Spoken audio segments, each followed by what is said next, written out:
Okay, so you're ready for the very last step, and that's getting the share link to be able to submit your e-learning lesson as completed. Then it will be reviewed by administration just to kind of give everything a quick check over, make sure everything works, and then we'll be ready to use it on our first e-learning day. So here's my lesson. I've got it all complete. I've got every section filled in and everything that I need to have there. So now I need to come up here and we need to click Update Page. Now this was explained in another video, but just to make sure everyone understands, it does save constantly, but this is saving just for you.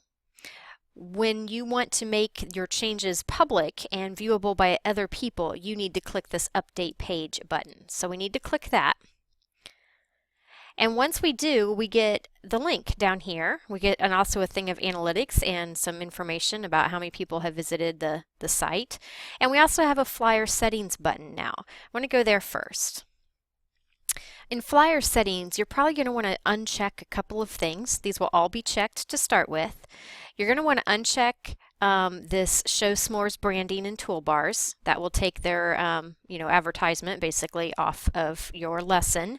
Also, you want to uncheck related flyers because that's going to give them a little panel that shows other people's flyers that may not be related at all to education and may not even be appropriate. So we want to uncheck that box. It's very important.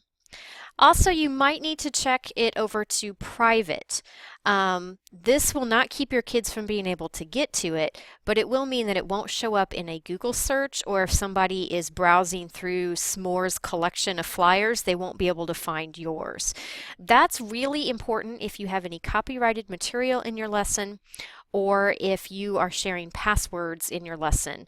You know, for an example, if you're including a brain pop video and you need to give your students the username and password so that they can get to that, you're allowed to do that as long as you make it private and you're not sharing that information out with the whole world to be able to use our subscription. Okay, the rest of these things you can probably keep as they already are, and you just click Save Settings. All right, so we've got our flyer settings, we've published our flyer. Now we just need to grab the link, which is right here. This is a shortened link, which is really nice, especially for you primary grade teachers.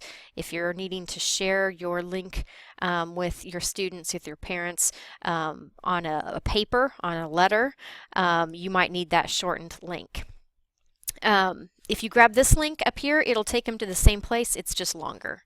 So I'm going to click right here on the corner. There's this little icon, and if I click it, it'll copy the link to my clipboard. Now I'm ready to go submit it. To do that, you're going to come back to this course that you've been working your way through, and we're going to go down to the section that says Submit Your Lesson. Right here's your form to submit it, so you've got some questions to answer real quick.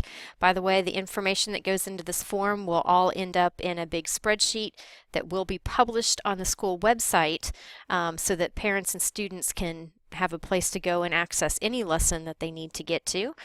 So make sure you just type carefully, and you don't want to typo in your class name or something like that because it will become public. But right here at the bottom is the lesson share link. This is where you are going to paste that link to your flyer, your S'more lesson, and you'll click submit. You're going to fill this form out for each lesson that you need to turn in. So maybe your math lesson and your language arts lesson, or if you're a high school teacher, you might be turning in, like a 7th grade science lesson and an 8th grade science lesson. So for each lesson, you fill out this form.